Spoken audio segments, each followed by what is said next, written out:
Bismillahirrahmanirrahim. Assalamualaikum warahmatullahi wabarakatuh. Waalaikumsalam warahmatullahi wabarakatuh. Oke, pada siang hari ini kita akan membahas peran penting mengenai sebuah tempat pengajian anak atau TPA dalam membimbing generasi muda. Nah, bersama kita hari ini yaitu Ibu Marwanti bersama dengan Mas Edel selaku Direktur TPA GMM. Kita akan mendengar cerita-cerita menarik dari beliau tentang pengalamannya, tentang tantangannya, dan juga tips-tips yang bermanfaat. Mungkin tanpa berlama-lama lagi, marilah kita mulai. Assalamualaikum Umi. Waalaikumsalam warahmatullahi wabarakatuh, Mbak Indah. Bagaimana kabarnya Umi? Alhamdulillah, terima kasih. Sehat semua. Iya, alhamdulillah ya Umi. Bagaimana kabarnya Mas Adel? Iya, alhamdulillah. Aku izin ya Bu ya oleh Mas Adel untuk bertanya. Mungkin untuk yang pertama, latar belakangnya berdirinya TPA GMM ini apa ya? Ya, mohon izin menjawab. Bismillahirrahmanirrahim. Ya, jadi kami ini dulu sedang melaksanakan pendidikan di salah satu pondok di kota Yogyakarta. Alhamdulillah kami diberi kesempatan untuk memakmurkan salah satu masjid yang ada di Sembungan, ya, yaitu di Masjid Al-Masyhur. Dan berangkat dari situlah kami dan teman-teman, ya, karena kami memang dari pondokan dan basic kami memang di pendidikan Al-Quran, khususnya tahfidz. Jadi bagaimana caranya kami untuk bisa memberikan sesuatu kepada masyarakat. Ya, memang sebelumnya di masjid itu pun sudah ada TPA, akan tetapi melihat persebarannya itu masih kurang merata, dan melihat antusiasme para peserta didik dan warga sekitar yang memiliki anak-anak itu masih kurang, sehingga kami dan teman-teman ya mulai merintis atau ya berjalan bersama-sama untuk bagaimana caranya agar apa yang kami dapat di pondok, apa yang sudah kami pelajari di pondok itu bisa ditularkan kepada adik-adik kami yang kelak akan menjadi generasi muda. Dan selanjutnya ya berawal ya di rumah ini sebetulnya berawal. Jadi kami izin kepada Umi Marwanti dan Abi Suradi untuk izin tempatnya. Ya alhamdulillah sampai dengan sekarang ya bisa berjalan dengan lancar dan berkembang dengan baik.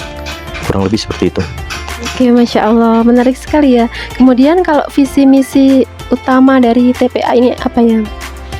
Kalau untuk visi sendiri kami tidak banyak ya, hanya mencetak generasi solih dan solihah yang berakhlak mulia dengan Al-Quran. Kalau apa sih menjadi motivasi untuk terlibat di bidang pendidikan agama? Motivasi dari Mas Adel sendiri? Ya, motivasi dari diri saya pribadi yang melihat anak-anak sekarang, dimana di usia dulu saya seperti mereka, saya diberikan kesempatan oleh Allah untuk bisa lebih awal mempelajari Al-Quran. Nah, jadi kurang lebih saya tuh belum masuk TK tapi saya sudah bisa baca Al-Quran. Nah, berangkat dari situ, bagaimana caranya adik-adik saya yang sekarang ini, yang dulu ketika saya di usia mereka itu bisa membaca Al-Quran, mereka juga bisa ikut seperti saya gitu. Jadi sebetulnya aib ya ketika kita berada di lingkungan yang mayoritas adalah orang muslim dan sudah mencapai usia kita untuk mempelajari Al-Quran, akan tetapi di usia ideal mereka untuk bisa membaca Al-Quran malah mereka tidak tahu apa-apa sama sekali mengenai Al-Quran, bahkan ya amaliyah tentang agama. Ya, kurang lebih seperti itu. Kalau untuk kegiatan rutinnya di TPA GMM sendiri apa aja ya Mas? Ya, alhamdulillah untuk kegiatan rutin di TPA kami GMM, Gerakan Maghrib Mengaji, kami menerapkan praktek, lebih ke arah praktek dan pembiasaan. Jadi dimulai dari sebelum maghrib, itu kurang lebih setengah jam sebelum adzan maghrib, itu santri sudah datang. Nanti mungkin diberikan waktu untuk istirahat setelah mereka datang sebelum pembukaan. Nanti 15 menit sebelum adzan itu kami kumpul bersama untuk melaksanakan pembukaan pembelajaran di hari itu. Kemudian nanti dilanjutkan berangkat ke masjid bersama-sama. Ya, tentu itu pembiasaan mulai dari ada mereka yang butuh untuk doa masuk WC dan yang lain-lain, itu kami pembiasaan. Praktek wudhu pun kami dampingi, masuk masjid itu selalu dampingi dan dibiasakan untuk doa. Nanti selanjutnya setelah maghrib kita lanjut dengan KBM, selanjutnya nanti habis isya kembali lagi ke masjid dengan pembiasaan-pembiasaan yang seperti awal tadi, kemudian kita kembali langsung penutupan seperti itu. Jadi pada intinya seluruh kegiatan di KBM atau rutinitas kami itu full pembiasaan untuk santri ketika nanti mereka pulang ketika ada di rumah seperti itu. Kalau untuk kegiatan sosial selain kegiatan rutin apakah ada? Untuk kegiatan sosial ya kami biasanya mengadakan pengajian rutin untuk wali santri ya, kurang lebih 2 bulan sekali ya. 2 bulan sekali itu pengajian rutin wali santri, dan ya kami mengadakan pengajian-pengajian yang sifatnya umum untuk warga sekitar untuk ya mempublikasikan TPA kami juga seperti itu. Oke, kalau untuk pengelolaan dari TPA GMM sendiri apakah ada divisi-divisi seperti itu, Mas? Alhamdulillah ya, seiring berjalannya waktu mulai dari awal sampai dengan sekarang sudah mulai tertata dengan rapi. Jadi bagaimana caranya kita semua yang ikut andil dan ikut berjuang di TPA kami itu sudah dibagi menjadi berbagai divisi, sehingga di masing-masing divisi tersebut bisa fokus dalam tugasnya masing-masing. Kalau divisinya itu apa saja ya, Mas ya? Kalau di kami itu ada divisi manajemen, divisi pendidikan, dan ada paguyuban tata usaha, dan ada perkumpulan ibu-ibu itu masih ada paguyuban. Oh sudah tidak ada ya. Jadi 3 itu divisi pendidikan, manajemen, dan tata usaha. Kalau untuk tantangan sendiri selama mengelola itu apakah ada dalam Tentu yang namanya lembaga pendidikan itu akan banyak tantangan. Namun setelah berjalan ya lumayan lama ya. Jadi tantangan yang terbesar itu menurut kami ya ada di kami para pengurus sendiri. Tantangannya itu ada di ya kami, terutama ya pengajar yang bersentuhan langsung dengan santri. Selanjutnya ya mungkin adapun tantangan-tantangan dari santri itu sifatnya umum karena mereka kan datang untuk belajar. Jadi sebetulnya tidak ada masalah yang berarti untuk kami untuk mendidik mereka yang datang untuk belajar. Justru malah yang kadang jadi masalah itu kami sendiri pengurus ya. Biasanya masalahnya itu apa, Mas? Ya masalahnya itu ya keikhlasan sih sebetulnya. Iya. Kadang kedatangan itu kan ya sebetulnya tanggung jawab. Ya seperti itulah. Jadi kadang-kadang rasa malas dan sulitnya kami untuk istiqomah itu kan menjadi tantangan terbesar. Iya. Sebenarnya sama ini prioritas ya. Jadi masing-masing kan sibuk. Jadi ketika ada kesibukan masing-masing itu membuat skala prioritas di masing-masing orang kan berbeda. Tapi memang selalu kami tekankan bahwa kita itu sudah berkomitmen untuk menjadi pendidik dan pengajar di TPA GMM, sehingga diharapkan meluangkan waktu hanya di hari-hari itu, Selasa dan Jumat. Kalau Ustadz Eril kan sama dengan hari Ahad gitu ya. Jadi di semaksimal mungkin di hari itu sudah kita luangkan, kita prioritaskan. Tapi ya memang kita tahu sendiri bahwa saat ini kan anak-anak sekolah pulangnya jam berapa. Kemudian yang kerja juga mungkin ketika ada shift-shift tertentu sehingga tidak bisa hadir, ya semacam itu. Terima kasih atas penjelasannya. Kalau untuk mengatasi anak-anak yang mungkin kurang tertarik dalam dunia kegiatan pengajian gitu bagaimana ya, Mas? Ya tentu hal yang pertama kita lakukan adalah pembinaan terhadap guru-guru, karena yang harus diikuti zamannya. Kalau kita tetap dengan pemahaman kolot kita, tentu anak sudah tidak ada yang tertarik. Karena model pendidikan anak zaman sekarang kan ya luar biasa. Bahkan mereka pengetahuannya lebih luas daripada gurunya. Jadi kalau gurunya nggak dibina dan kondisinya akan kalah pengetahuan dengan santrinya atau dengan keadaan murid-muridnya, tentu ya mereka nggak akan tertarik. Ya, jadi yang terus digenjot adalah pembinaan guru-gurunya, senantiasa dievaluasi, dan kiranya hal yang membuat mereka tidak tertarik itu akan akan dievaluasi dan dirubah. Dan kemudian ya hal yang dirasa membuat berat santri itu nanti mungkin akan disesuaikan dengan kemampuan mereka. Karena perlu sama-sama kita ketahui bahwasannya mereka juga sebetulnya jam-jam TPA itu kan sudah jam di akhir hari. Ya sebetulnya sudah waktunya mereka bermain atau waktunya mereka beristirahat. Nah, Justru kita sebagai pengajar harusnya menerima mereka, ya bagaimana caranya supaya mereka tetap bisa nyaman di TPA dan di proses pengajian seperti itu. Mungkin bisa saya tambahkan itu, Mbak. Ya boleh. Jadi ketika tadi pembinaan di Ustadz Ustadzah, kemudian evaluasi di setiap KBM, itu kemudian diimplementasikan di dalam KBM itu sendiri. Jadi bagaimana kreativitas Ustadz Ustadzah itu tertantang di situ ya. Mungkin terutama untuk yang kelas PAUD, kami kan ada kelas PAUD, TKA, TPA, TPAL. Jadi untuk yang PAUD itu yang di bawah 6 tahun gitu. Jadi usia berapapun yang sudah mandiri anaknya kita terima, kemudian sampai 6 tahun itu kita sendirikan di kelas PAUD. Nah ini kan guru PAUD itu harus bisa mengkondisikan pengelolaan kelas dengan semaksimal mungkin sehingga anak-anaknya itu bisa tetap mau ngaji gitu ya. Nah itu kita sediakan berbagai sarana, diantaranya ada perpustakaan. Jadi kita belikan buku-buku, dulu kami penggalangan donasi gitu ya. Itu buku-buku yang memang untuk anak-anak, sehingga bergambar, berwarna dan sebagainya. Kemudian ada kartu huruf, ada puzzle. Kemudian ketika menunggu giliran baca kita berikan selingan-selingan pembelajaran.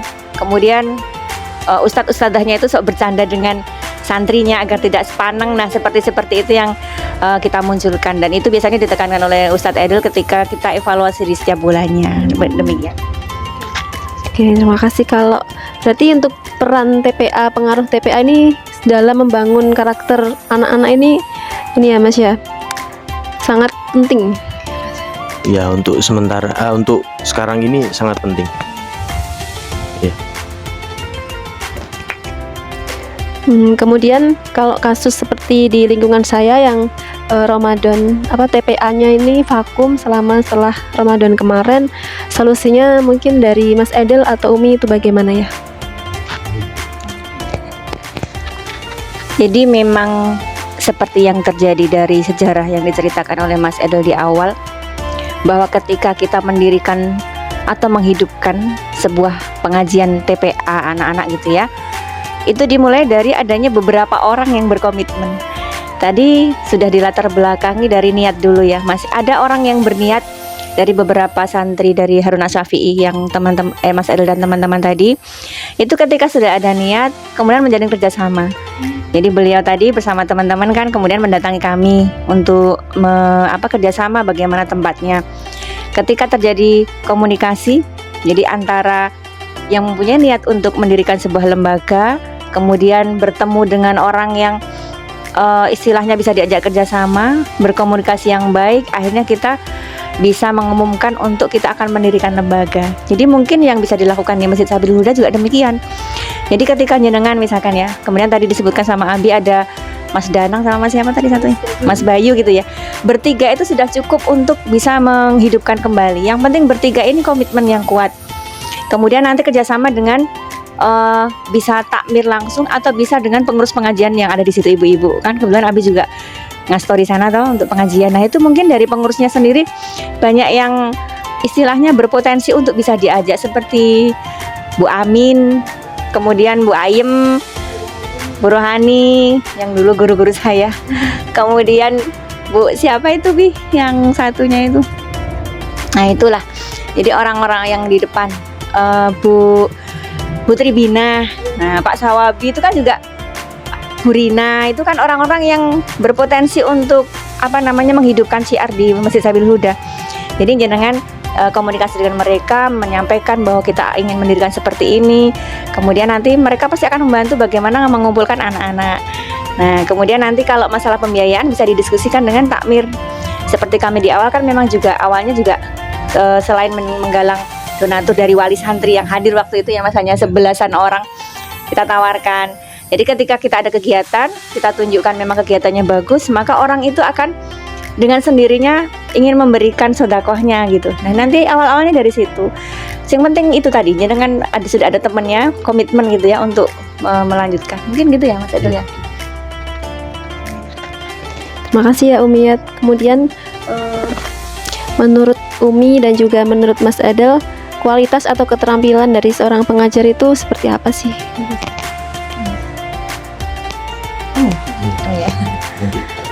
Ya. Jadi kalau idealnya gitu ya. Jadi Ustadz Ustadzah itu kan seorang pendidik atau guru. Tidak hanya di guru pendidikan formal, tapi juga di TPA itu ketika kita mengikuti pelatihan untuk menjadi seorang ustadz yang ideal, itu kalau secara lengkap itu disebutkan seorang guru juga memiliki kompetensi. Jadi kompetensi guru itu kan ada 4, ada pedagogis, pedagogi, kemudian sosial, kepribadian, dan juga profesional. Nah, idealnya seperti itu.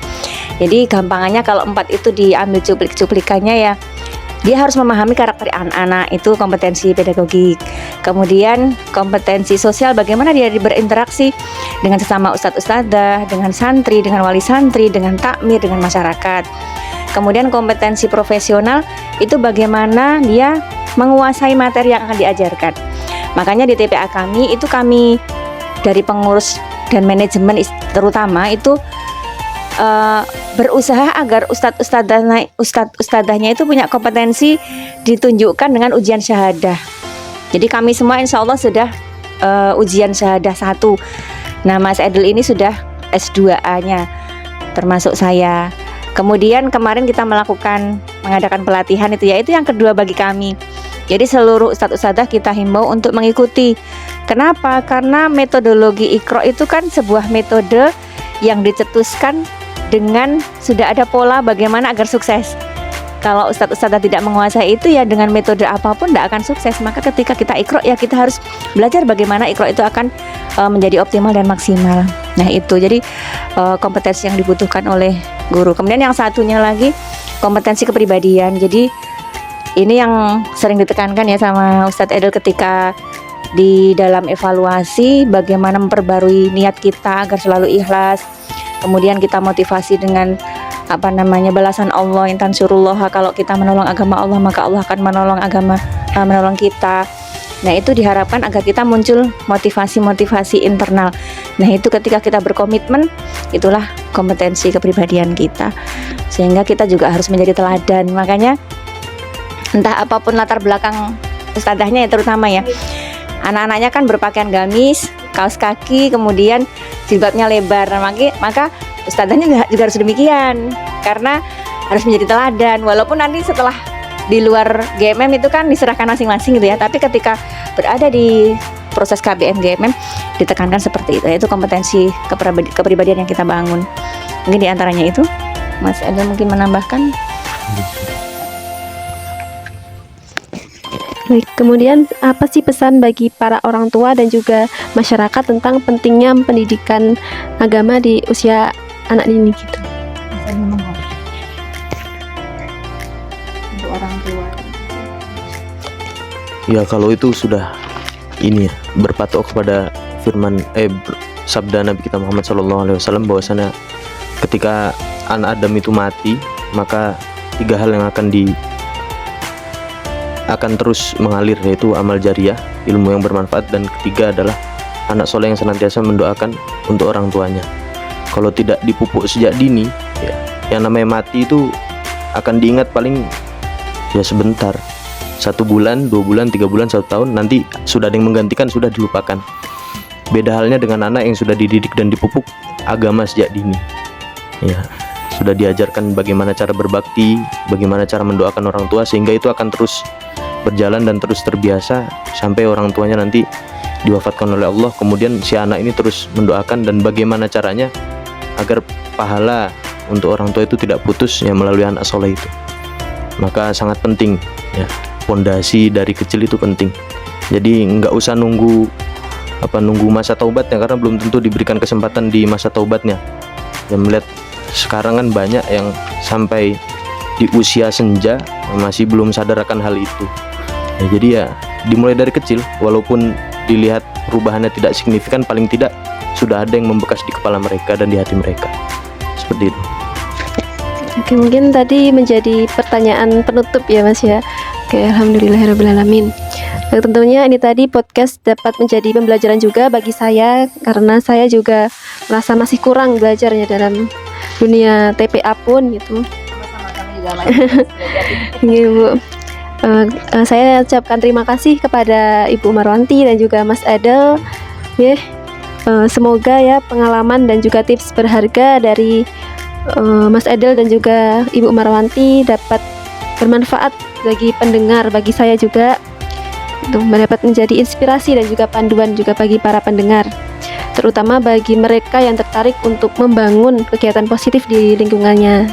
Gitu. Ya, mungkin sampai jumpa dan juga tetap semangat untuk menumbuhkan kebaikan-kebaikan, terus berbuat baik. Wassalamualaikum warahmatullahi wabarakatuh. Waalaikumsalam warahmatullahi wabarakatuh. Terima kasih ya.